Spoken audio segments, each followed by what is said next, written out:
Hey guys, Don Martino here with a special message from Logitech.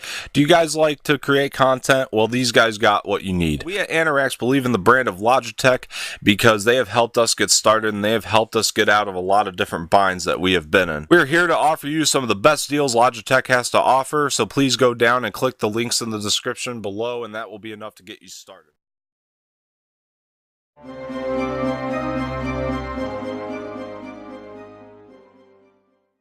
Aladdin is directed by Guy Ritchie and tells the story of pretty much the animated flick, and if you know that one pretty well, you pretty much know what you're getting into here. Guy Ritchie was an interesting choice and it really made me go, well, this movie might not be great. It's not because Guy Ritchie's a bad director, I just didn't think he was a good fit for Aladdin. And I was proven wrong. Thank God. This movie is excellent. I highly recommend you go see it, and it's just a great time in the theater. If you have kids, take your kids. They'll have a good time with it as well. Big concern with Guy Ritchie directing anything is he really has this trademark of going just a little bit too far when it comes to the slow motion type deal, and he does a good job with that here. It's very subtle when he does it. When he uses it, it works. It works really well for the scenes that he uses it in. Now, I found the beginning of this film to be a little bit rough for a couple different reasons. One was the pacing. The other reason was definitely the way I felt about the characters and the way that the performances were going. I didn't know how I felt about Mina Massoud as Aladdin. I grew to fall in love with him by the end of it. Same could be said about Menwan Kanzari, who plays Jafar in the film, and his performance is very rough in the beginning. I didn't really know about the way that he was portraying the character, but he's another one that by the end I found to be extremely intimidating, and it worked so well. And it's once you realize that he's doing something different with Jafar that you could really latch onto it.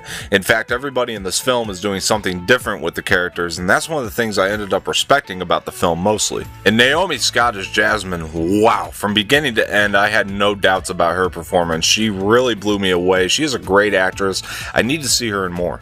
The standout performance here is Will Smith as the genie, which I know everybody had doubts about, but I think he did a terrific job as the genie. He is doing his own thing with it.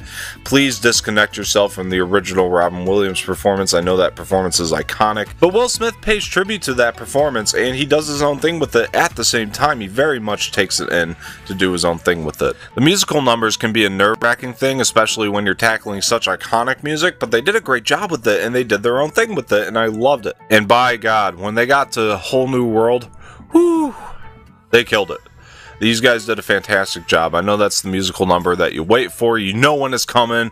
I was really nervous, but when they started up and they really got into it, I got goosebumps, and it really brought chills down my spine. Another problem I have with this film, while it is visually stunning throughout, some of the CGI can get a little bit daunting to look at, especially when we're talking about Will Smith being blue as the genie. It kind of looks like it does in the trailer, but when we spend more time with it, our eyes can kind of adjust, and it didn't bother me as badly as it did in the trailer, but it still can be overwhelming at times. This movie also has really good comedy in it. Not all of the jokes work, but majority of them do.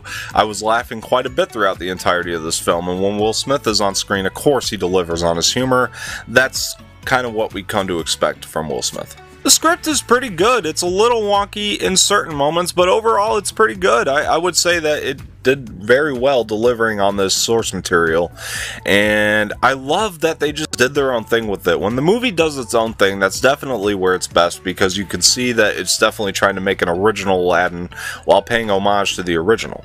And when it gets to the third act of this film, it can actually be very dark and gritty, and that was something that was a little bit different than the original. I mean, the original was dark in its own way, but this is dark in the Guy Ritchie type of way, and he does a great job. This is actually a really solid film, guys. I recommend you take your family, take your children, and this is a really good time in the theater. I really don't know what else to say about the film other than that. It's just solid.